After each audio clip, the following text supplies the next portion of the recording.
And good afternoon. This is Coach Big Pete of DeepDishFootball.com and the Women Report. It is time now for another conference preview for the IHSA football season 2017.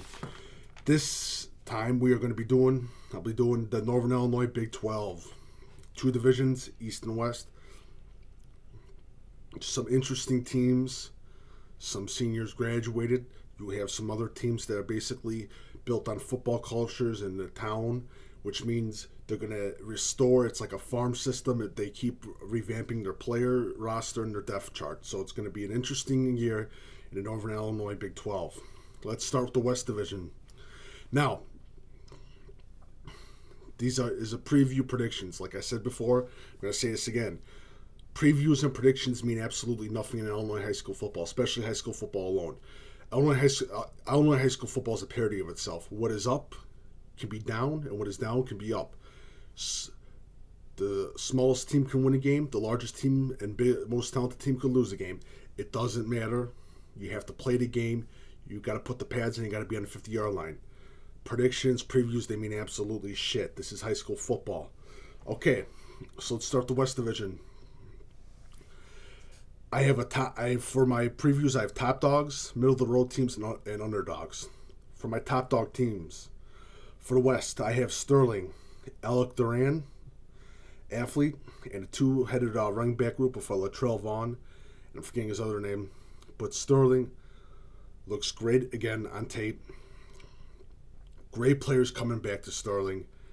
Sterling again is going to challenge for the playoffs, and I guarantee they're going to make a run. So it's going to be a very interesting season for Sterling.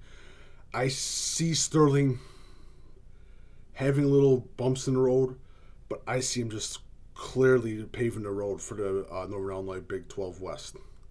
My second team, Geneso.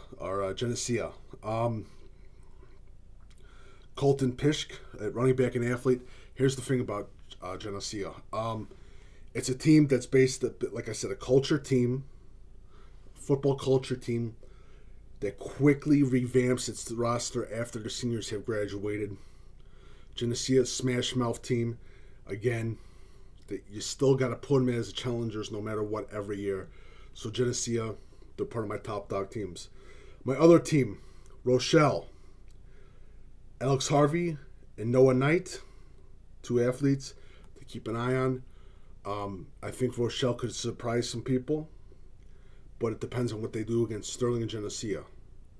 Those will be the two key games, but we'll see what happens. My middle-of-the-road team, LaSalle Peru, Jermaine Johnson, running back.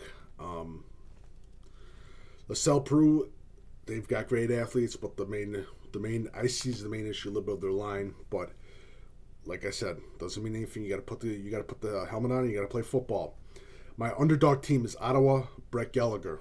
Player to look out for, Brett Gallagher. The West, I have three top dog teams, but I don't see anyone really touching Sterling. That's my personal feeling, but it is what it is. Now let's get to the East. For the East, I have three top dog teams: Kaneland, Morris, and Sycamore. Kaneland, of course, the running back Allstott, and Kelvin McDonald, the transfer. Kaneland again is Kaneland football. It's literally the same thing, and it's a culture of football. I see Kaneland having a hell of a dogfight between Morris and Sycamore.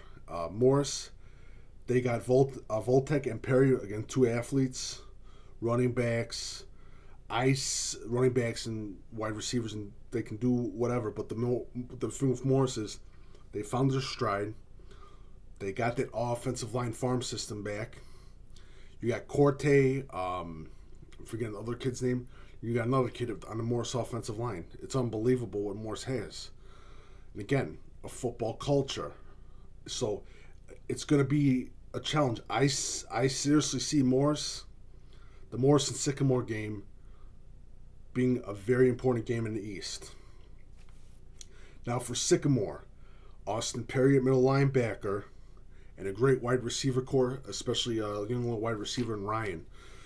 Nice little split back outside receiver, but if he moves to the outside, Sycamore could run the table, but they have to go through Morse, and that's as simple as that.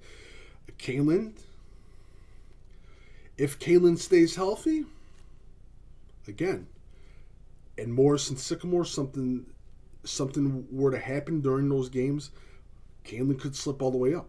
But again, it's going to be tough. I'll tell you right now, Morris they're back.